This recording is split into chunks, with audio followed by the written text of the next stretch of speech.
नमस्कार, आप देख रहे हैं न्यूज फॉर नेशन और मैं स्वाति पांडे आपके साथ। हिंदुस्तानी अवाम मोर्चा के संस्थापक और बिहार के पूर्व मुख्यमंत्री जीतन राम मांझी और उनके बेटे यानी बिहार सरकार में SC/ST कल्याण विभाग के मंत्री रहे संतोष सुमन क्या नीतीश कुमार को छका रहे हैं या खुद दोनों कंफ्यूज है?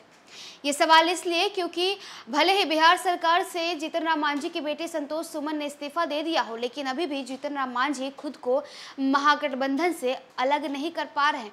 तो क्या वो खुद कंफ्यूज हैं कि आगे करना क्या है? क्या सरकार में यानी बिहार सरकार में से इस्तीफा देने के बाद जीतन राम मांझी अफसोस कर रहे हैं कि हिंदुस्तानी अवाम मोर्चा के संस्थापक जीतन राम मांझी के बेटे और बिहार सरकार में मंत्री संतोष सुमन ने नीतीश कुमार की अगुवाई वाले महागठबंधन सरकार से इस्तीफा तो दे दिया है।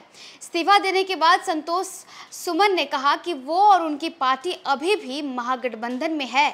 लगता है कि मांझी नीतीश और महागठबंधन को खुद को मनाने का वक्त देना चाहते हैं ताकि उनकी मनुहार हो और सीटों की उनकी डिमांड पर अभी कुछ ठोस आश्वासन नीतीश से मिल सके। दूसरे नजरिए से देखें तो ये भी कह सकते हैं कि जीतन राम मांझी अभी भी जातीय समीकरणों के हिसाब से कागज पर मजबूत महागठबंधन के मोह में फंसे हैं और आगे की रणनीति को लेकर खुद ही कंफ्यूज हैं और जानबूझकर अपने अगले कदम को लेकर नीतीश कुमार को कंफ्यूजन में रखना चाहते हैं।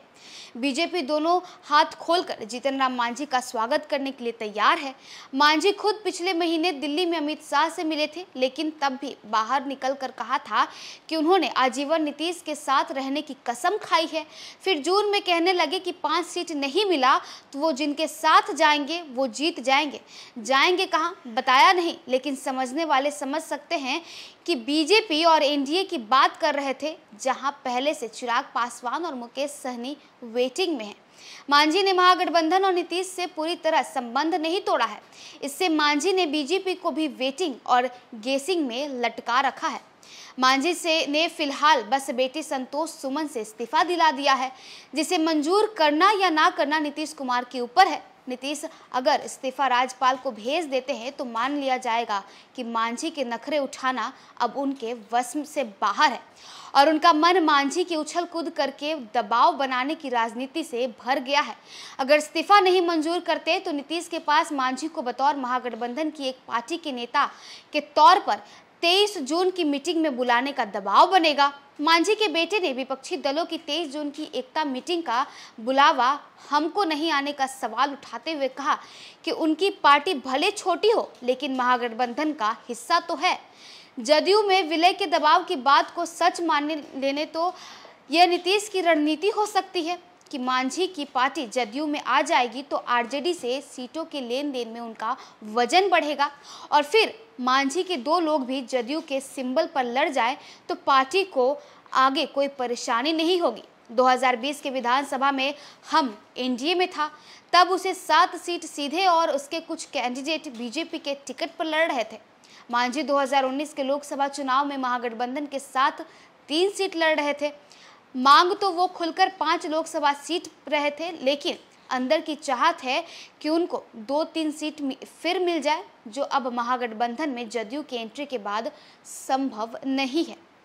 जदयू सूत्रों का कहना है कि मांझी को 1 सीट से ज्यादा मिलने की चांस नहीं है, क्योंकि महागठबंधन में जदयू, आरजेडी, कांग्रेस जैसी 3 बड़ी पार्टियों के अलावे 3 लेफ्ट पार्टी भी हैं।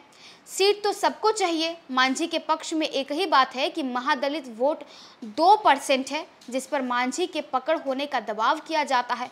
हालांकि महादलित को दलित से अलग पहचान नीतीश ने दी है। बिहार सरकार से बिहार के पूर्व SC/ST कल्याण मंत्री यानी संतोष सुमन ने इस्तीफा तो दे दिया है, लेकिन इससे पहले भी जीतन राम मांझी लगातार अपनी मांगों को लेकर महागठबंधन के खिलाफ नजर आते थे। पहले उन्होंने कोऑर्डिनेशन कमेटी की मांग कर दी थी, फिर उन्होंने 5 सीट लोकसभा में 5 सीटों की मांग कर दी और अब जब इस्तीफा दे दिया है उसके बाद उनके बेटे यानी संतोष मांझी का कहना है कि नीतीश कुमार हमारे पार्टी यानी हिंदुस्तानी अवाम पार्टी को मोर्चा को जदयू के साथ विलय करना चाहते थे और पार्टी को वो यानी संतोष सुमन और जीतन राम मांझी पार्टी को खत्म नहीं होना देना चाहते थे। इसीलिए उन्होंने बिहार सरकार से इस्तीफा ले लिया।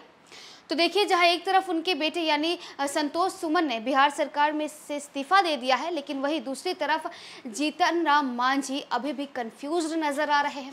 इस्तीफा तो दिलवा दिया, लेकिन महागठबंधन से खुद को अलग नहीं कर पा रहे हैं। फिलहाल तो बस इतना ही। और भी वीडियोस और अपडेट्स के लिए आप देखते रहे न्यूज़4 नेशन। धन्यवाद।